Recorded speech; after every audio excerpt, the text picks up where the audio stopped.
Full signal, yet barely anything loads. Sound familiar?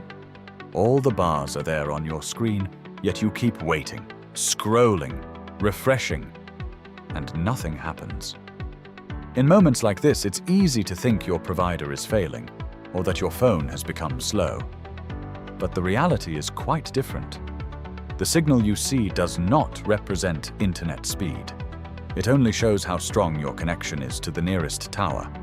And that's just one part of the story. When you open a page, your phone requests data, waits for responses, then sends more data.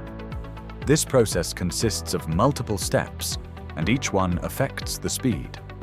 The most important factor is that you are not alone on the network. The same connection is being used by many people around you. If a lot of users are online at the same time, the system distributes the resources. In that case, everyone gets less. It doesn't matter how strong the signal is if the tower is overloaded.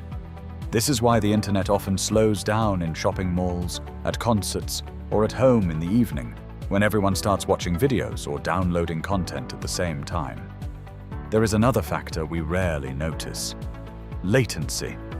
It's not just about how much data arrives, but also how quickly the response starts. If there's a delay, everything feels slow, even if the page eventually loads. The environment also plays an important role.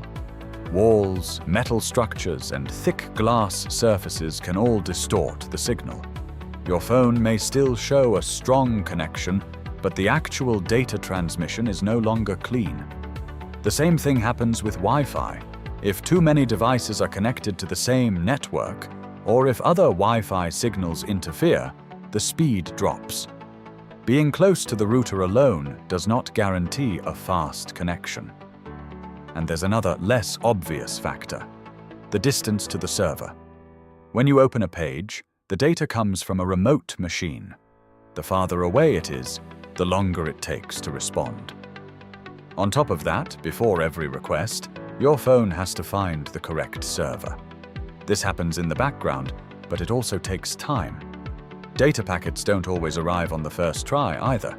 If an error occurs, they have to be resent. This further increases the waiting time.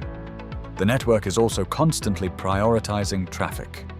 A video, a call, or a message does not behave the same way. The system tries to optimize what gets through first. This means that sometimes even a simple action has to wait in line. While moving, your phone may switch between multiple towers. This handoff can briefly interrupt the data flow, which also feels like a slowdown. Meanwhile, other apps on your phone are using the connection as well. A background update or a sync can also take away from the available bandwidth. So the key point is that signal strength is not the same as fast internet. It only shows that there is a connection.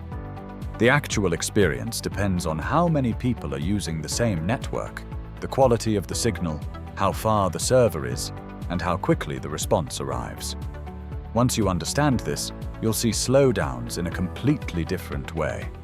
Your phone isn't broken, and it's not necessarily your provider's fault. You're simply part of a complex system where many factors affect you at the same time. So next time you see full signal but slow internet, remember that the signal itself isn't the problem. It's what's happening behind it. That small difference is what you haven't noticed before. That's why it actually feels slow. Follow if you don't just want to use it, but understand it.